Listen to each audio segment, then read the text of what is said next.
आज मी या ठिकाणी आलो, त्यांचा प्रश्न पूर्णपणाने समजून घेतला.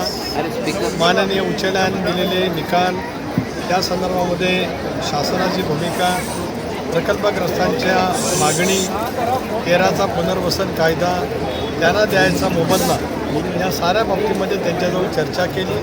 त्या अनुषंगाने मदत पुनर्वसन खात्याचे मंत्री नामदार मकरंदाबा पाटील यांच्याशी मोबाईलद्वारे संपर्क केला.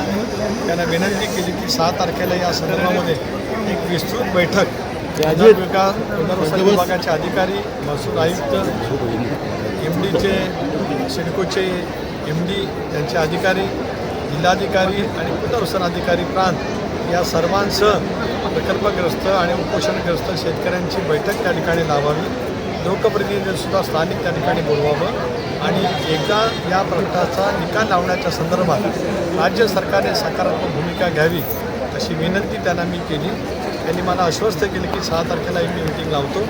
त्याच्या अनुषंगाने लोकसभा सदस्य म्हणून या सर्वांना मी विस्तृतपणाने एक पत्र दिलं आहे.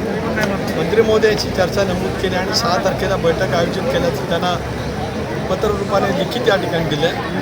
माझ्या विनंतीला मान देऊन या 5ही उपोषणग्रस्त शेतकरी बांधवांनी दीर्घकाळ याच्या साऱ्या प्रतीक्षित आहेत, त्यांनी उपोषण सोडलं. त्याच्याबद्दल मी त्यांचे आभार मानतो.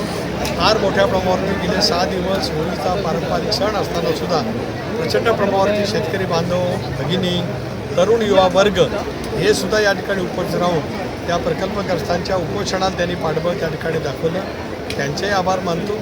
लोकसभा सदस्य म्हणून मी आश्वस्त करतो की या सगळ्या प्रश्नाची तड शेवटी चर्चेच्या मारे हा प्रश्न सुटत असतो, त्याच्यातून काय मार्ग काढावा लागत असतो.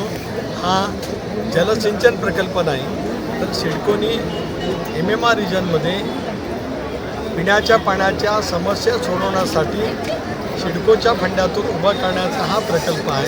त्यामुळे या प्रकल्पाचा उद्देश आणि इतर प्रकल्पाचा उद्देश याच्यात मूलभूत फरक असल्यामुळे शेतकऱ्यांना अधिक क्षुब्ध माप कसं मिळेल, त्यांना पॅकेज कसं अधिक देता येईल, याच्यासाठी दीर्घकाळचा माझा प्रशासनातला अनुभव, या विभागाचा मंत्री म्हणून असलेला अनुभव, पालकमंत्री म्हणून असलेला अनुभव, या सर्व अनुभवाचा विचार करत त्याची या प्रश्नाच्यासाठी माझ्याकडनं त्या ठिकाणी पाठपुरावा होणार आहे. मी पुन्हा एकदा आपल्यामार्फत या सगळ्या उपोषणग्रस्त शेतकऱ्यांचा, त्यांना पाठिंबा देणाऱ्या शेतकऱ्यांचा आभार मानतो.